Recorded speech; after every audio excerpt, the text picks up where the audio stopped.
We all have masks. We all try to find the special things inside of us. Welcome back to Director's Choice. Many people assume that acting is a breeze, but it can be a daunting and physically demanding job to take on the persona of another human being. Sometimes the characters and the way the actors play those characters leave lasting and even dangerous impressions on certain actors. Unbelievable performance, right? Well, thanks. Here are 10 actors that took their role way too far. Number 10. Danny DeVito as Martini in One Flew Over the Cuckoo's Nest. Ken Kesey's book, One Flew Over the Cuckoo's Nest, and I was fortunate enough to do the play off-Broadway. For the film adaptation of Ken Kesey's acclaimed novel, One Flew Over the Cuckoo's Nest, the cast and crew set up residence at the Oregon State Mental Hospital. Really wanted us to live there at the institution. There were these little cells that we all had. In fact, some of the extras and supporting crew members were real-life mental patients. The cast was even housed in rooms within the mental hospital. Everyone inevitably worked closely with at least 2 or 3 mental patients, blurring the lines between who was committed and who was sane. This deep entrenchment in the world of the mentally ill, combined with the emotional strain of the filming schedule, led DeVito to develop a very particular and peculiar coping mechanism. Late at night, he'd lie awake in his hospital room talking to an imaginary friend. Hit me, hit me, hit me. I can't hit you because it ain't your turn yet. You understand?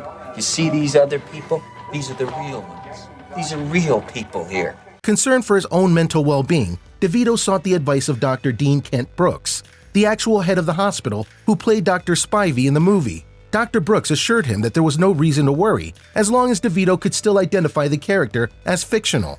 People nowadays know Danny DeVito as Frank Reynolds, the less-than-charming father of Dee and Dennis Reynolds from the acclaimed Fox comedy Always Sunny in Philadelphia. Great, now you... Or from Matilda as the equally less charming father of the title character. He also produced and directed the film. Matilda, one of my favorites. Despite his propensity for playing slimeballs, DeVito is known for having a heart of gold. He and his wife Rhea Perlman, who played Matilda's mother, would often let the young Mara Wilson stay at their home and keep her entertained while their father was working and her mother was in the hospital receiving cancer treatments. There was a girl named Matilda. Hi, Dad. Get in the car, Melinda. Matilda. Whatever. Number 9. Johnny Depp as Hunter S. Thompson in Fear and Loathing in Las Vegas. Few actors have the versatility that Johnny Depp has, but for a character actor with a really wide range, there's relatively few stories of him performing oddly on set. San Francisco in the middle 60s was a very special time and place to be a part of. Not so for his star turn as Hunter S. Thompson in the movie adaptation of Fear and Loathing in Las Vegas. Prior to filming, Murray called Depp with the advice, "Be careful or you'll find yourself 10 years from now still doing him. Make sure your next role is some drastically different guy." To start off, it was Hunter S. Thompson himself who shaved Depp's head for the role. Depp also is rumored to have indulged in several mind-altering drugs to get into his Thompson's LSD-laden mindset. Trippy, dude. Yeah. No, how's your mama? Ignore this terrible drug. Yeah. Number 8. Nicolas Cage. Okay, what have you got? Easily among the most memorable actors of our generation, Nicolas Cage is one of those actors that, while he was a very talented actor, you can find it hard to accept that he is another person. Whatever role he plays, he's Nicolas Cage playing that role. Cage, who is the nephew of acclaimed director Francis Ford Coppola, changed his name to Cage after Luke Cage of Marvel superhero fame to disassociate from his famous uncle. To me, the great hope is that now these little 8mm video recorders and stuff are coming around. Some just people who normally wouldn't make movies are going to be making them. His history of taking his roles too far begins with his role in Birdie, where he pulled out 12 of his own teeth. And then again in 2011, he reprised his role as Ghost Rider in the sequel, Ghost Rider: Spirit of Vengeance. The character is portrayed as having a flaming skull for a head, and even though Cage is talented, he can't pull that off. I wanted to do a darker presentation with Johnny Blaze. This is 8 years later. His sense of humor has become much more ironic and sarcastic. So with the understanding that his head was going to be replaced with CGI, he covered his face in paint and shrouded himself in a costume covered with Egyptian symbols and magical amulets. Although this helped Cage get into character, it scared his fellow actors. The movie itself was a box office disappointment. This was partially due to the fact that it was originally intended to be more in line with the original comic, dark with rated R violence and themes, but Sony got cold feet at the last minute and went for a more marketing-friendly PG-13 tone. What if you have to pee while you're on fire? Oh, it's awesome. Number 7. Val Kilmer. In Oliver Stone's 1991 biopic, Val Kilmer plays Doors frontman Jim Morrison. Gonna make it, baby, if we try. To prepare for the role, he did the unusual weight gain, but due to the film being filmed out of order, he had to be extra cognizant of the way his body was carrying the weight. But had to and needed to for the role to be as disciplined as he was. Not only did Val make the entire cast and crew on set call him Jim between takes, that he ended up learning 50 of Morrison's songs and had everyone call him Jim. Name, occupation? Jim. In fact, the surviving members of the band claimed that Val Kilmer did such a good job playing and singing as Morrison that they could not distinguish his voice from the real thing. Girl, we couldn't get much higher, yeah. He even had to go to therapy after struggling to get his life back on track. Jim, occupation. Number 6. Joaquin Phoenix as Joaquin Phoenix. After his star turn as country music legend Johnny Cash, Joaquin Phoenix became famous for making people refer to him as JR on set. But then he inexplicably announced that he was quitting acting to become a hip-hop artist.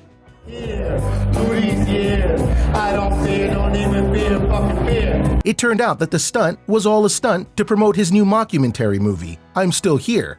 The star essentially lived out the plot of the film and remained in character as a weird bearded rapper. It was all a hoax and a joke, but nobody seemed to get it, instead assuming Phoenix was having some kind of a midlife crisis. It's taken a little while for him to get back on track, but his recent win with the Joker in the eponymous origin story garnered him his 4th Oscar nomination and his first win. Joaquin Phoenix, Joker.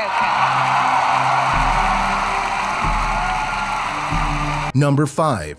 Robert De Niro as Travis Bickle.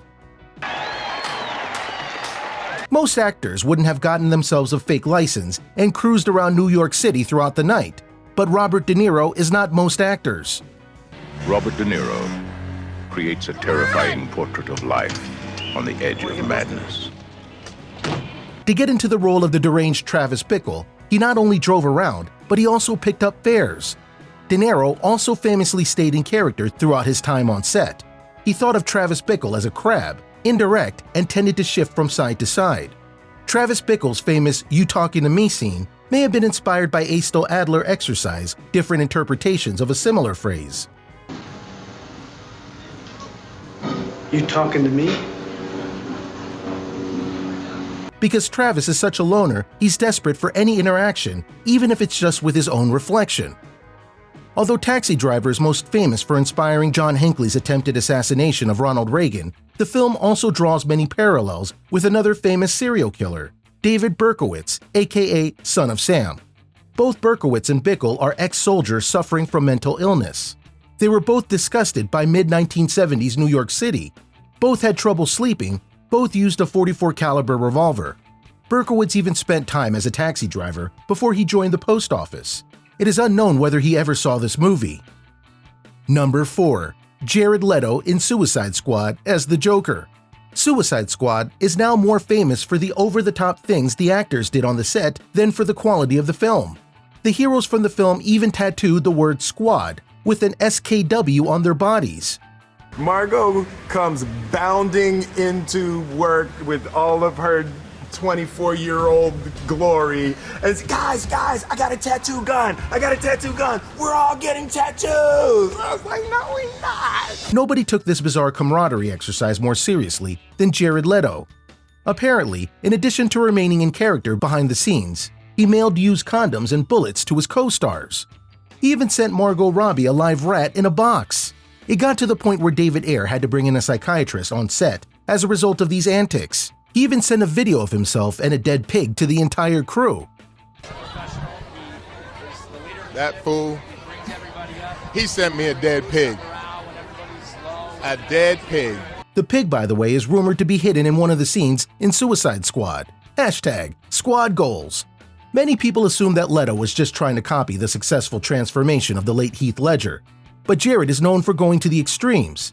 In his latest role in Blade Runner 2049, he wore opaque contacts the entire time on set that made it impossible for him to see. I just feel really lucky just to be on the team. Number 3. Adrien Brody as WLADYSLAW Spielman in The Pianist.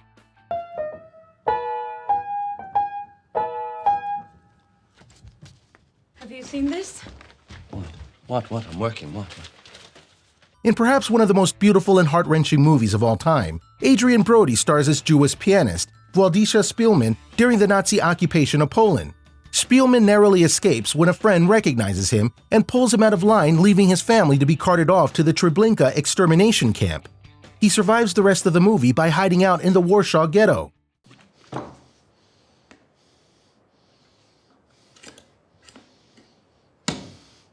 In order to get in the mindset of loss that Spielman feels, Brody got rid of his apartment, sold his car, and didn't watch television during filming. He also lost 31 pounds by eating a daily diet of 2 boiled eggs and green tea for breakfast, a little chicken for lunch, and a small piece of fish or chicken, with steamed vegetables for dinner over a 6-week period. To this day, Adrien Brody is the youngest actor to win the Academy Award for Best Actor at the age of 29. He also became the first and only actor to win the award by beating 4 other prior Oscar winners: Michael Caine, Jack Nicholson, Nicolas Cage, and our next entry in the list, Daniel Day-Lewis. Number 2. Daniel Day-Lewis in The Last of the Mohicans. Daniel Day-Lewis has become synonymous with actors disappearing into the roles that they play. He even said that if it wasn't for acting, quote, there wouldn't be a place for me in society, end quote. For his role in The Last of the Mohicans, his first big studio role, he not only trained with a U.S. Army colonel to develop his shooting and hand-to-hand combat skills, he also lived in the wilderness, where his character might have lived, hunting and fishing, and living off the land for several months prior to shooting. They shared an adventure. He built a canoe, learned to track and skin animals, and perfected the use of a 12-pound flint gun, which he took everywhere he went, even to a Christmas dinner. This level of commitment to his role and the strenuous shooting schedule had serious ramifications for Day-Lewis's health. He was treated for claustrophobia and mild hallucinations after his movie wrapped. Day-Lewis didn't let his experience with medical treatment deter him from continuing with his method practices.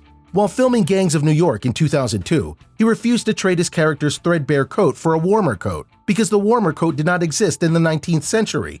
According to the co-star, John C. Reilly, Day-Lewis got so sick during shooting that doctors finally forced him to take antibiotics. I'm 47. 47 years old. Number 1. Christian Bale in every role he's ever played. Unsurprisingly, the top spot goes to Christian Bale, everyone's favorite or least favorite proponent of method acting. Back in 2004, he lost 122 pounds for the role of Trevor Resnick in The Machinist. Then he had to gain all of it back, 100 pounds of muscle to play the Caped Crusader in Batman Begins.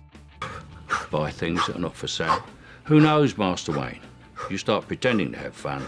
Christian Bale has since vowed not to mess with his weight again, following his Oscar win for Dick Cheney in Vice, for which he gained 45 pounds. Actors. There are those we love, those we hate, and then there are those we hate to love and love to hate. Do you have a favorite behind-the-scenes actor moment? Let us know in the comments below.